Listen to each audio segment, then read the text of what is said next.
immigration. Illegal immigrants have been crossing over the border for many years. According to Homeland Security, there are over 12 million undocumented people living within the United States today. Former President Bush tried to solve this problem by building a wall along the 2,000-mile border, and their goal is to have 670 miles completed by December 2008. But however, due to insufficient funds and the attacks on September 11, 2001, the plan was halted and only 110 miles were completed. This is a public problem because as more undocumented people move to the United States, U.S. citizens are losing their jobs because employers know that the aliens will work for cheaper pay. Violence increases around the borders and implements a feeling of fear in surrounding citizens, and drug trafficking can cause harmful and deadly situations for Border Patrol, armed forces, citizens, and all their enforcement agents.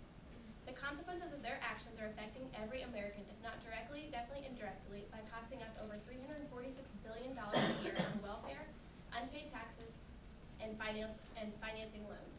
10 states within the United States they have state laws saying that they can pay for in-state tuition for illegal aliens. And California does this by simply asking whether or not if they have or if they plan on applying for citizenship before or after school. So all they have to do is say yes, regardless if they are or not, and they'll get money for their loans. So our policy proposal focuses on lowering rates of illegal immigration by proposing to raise public awareness of the laws and sanctions in place for employing illegal aliens, to educate local organizations of the problems that our society faces by employing these illegal aliens, and to to increase enforcement agents while completing the wall. Now Liz will talk about the policy tools that we will use to implement this proposal. Thank you very much. One of the policy tools that we propose to use are grants to increase enforcement agents along the border and to finish the wall along the border. There were two programs set up by Homeland Security.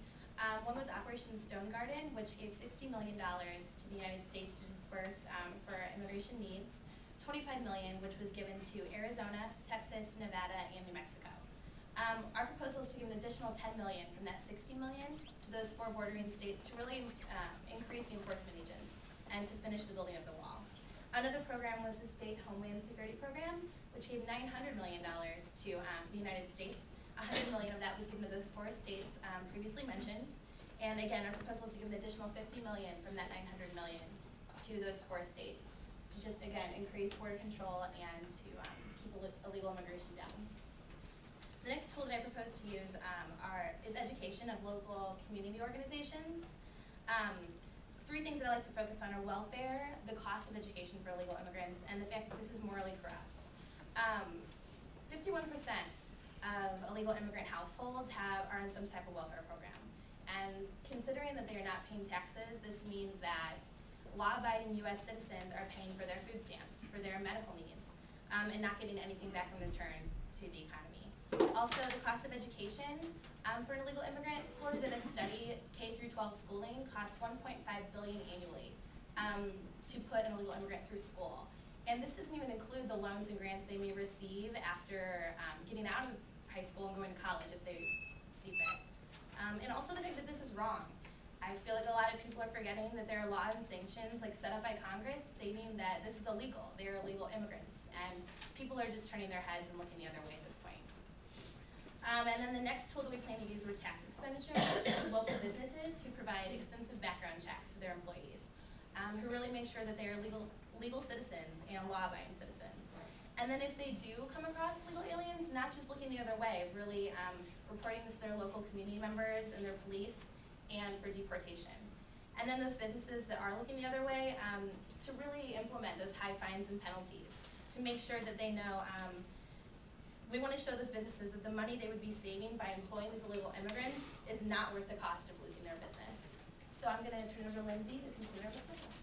As you can see, immigration is a problem that directly and indirectly affects all of us. Like we said earlier, the cost of illegal immigration has skyrocketed. The Center for Immigration Studies found that $346 billion is lost every year from taxes not paid by illegal immigrants. The Heritage Foundation reports that in the 2004 fiscal year, the average low-skill immigrant household received about $14,100 in benefits and services and paid only $5,300 in taxes, therefore making $8,800 from the government. This means that each and every one of you will be paying more on your taxes to make up for this dollar amount. As we're about to finish the school year, some of you may have already started looking for some jobs, and it may be hard to find one. Since employers are hiring illegal aliens for various jobs jobs at a much lower wage than you would be paid, why wouldn't they choose an employee that they don't even have to pay a minimum wage to? In an economy with an 8.6 unemployment rate, citizens need all the possible job opportunities they can get. The final point is that in a recent article published by the New York Times, Obama announced that in the coming months he will be meeting with lawmakers to hopefully pass legislation on illegal immigration early this fall. His administration favors legalization that would, quote, prevent illegal immigration by strengthening the border enforcement and cracking down on employers who hire illegal immigrants, while creating a national system for verifying the legal immigration status of workers. Our proposal consists of all of these solutions, and we believe that illegal immigration should be moved to the top of the public